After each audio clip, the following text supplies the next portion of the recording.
I'm Tayla, and I've been researching the current issue of hydraulic fracturing and the effects it has on the Australian environment. Hydraulic fracturing is a process used by many mining and drilling companies, not only nationally but all over the world.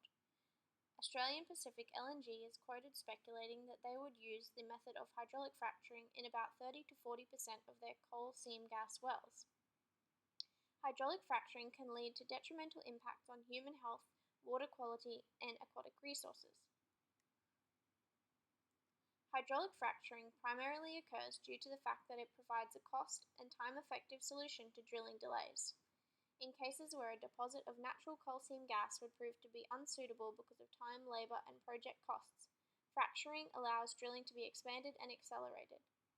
Although this method provides a solution to coal seam gas companies, it may leave a lasting environmental impact on Australian waterways, ecosystems, and environments.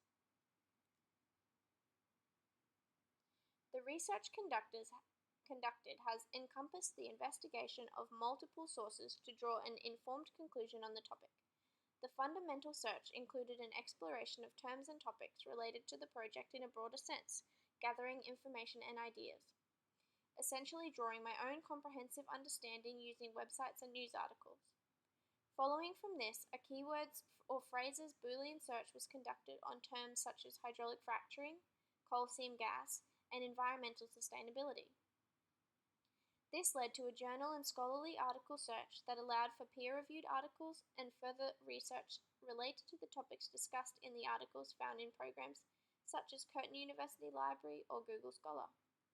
Finding relevant sources was not difficult due to the fact that coal seam gas mining has been a rather well-known and talked about topic in the last 10 years.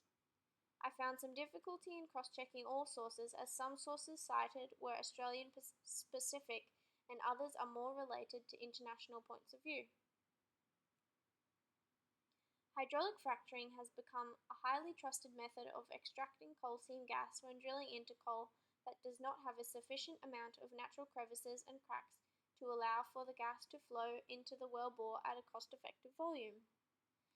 Ingleson has proposed that during 2004 to 2010, fracturing of coal seams in Australia increased the production of naturally occurring gas by 22 times, which pushes liquefied natural gas into place as the quickest growing national export product, which begs the question, what are the knock-on and ongoing effects of these practices? Suggestions have been made about the impacts from many aspects of hydraulic fracturing, including those linked to water and air contamination. It's also suggested that chemical and gas migration can cause detrimental effects on the environment, along with use of chemicals and possible mishandling of waste products. During tests on the chemicals used in hydraulic fracturing, it was found that the chemicals used are known to have adverse effects on skin, eyes, nervous, respiratory, gastrointestinal, and cardiovascular systems. It was also concluded that there are higher risks of congenital heart disease in children born and living within 10 miles of natural gas wells. As the environmental impacts of hydraulic fracturing become clear and better known to science communities and the public, it becomes increasingly more apparent that there is need for alternatives to emerge.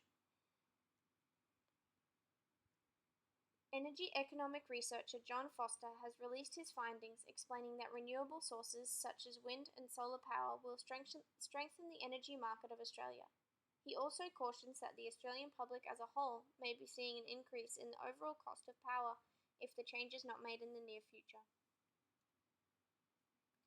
This research topic would be best suited to an upper primary or grades 5 to 6 class, primarily due to the complex nature of the research topic, although this could be broken down into smaller, more manageable topics for younger grades.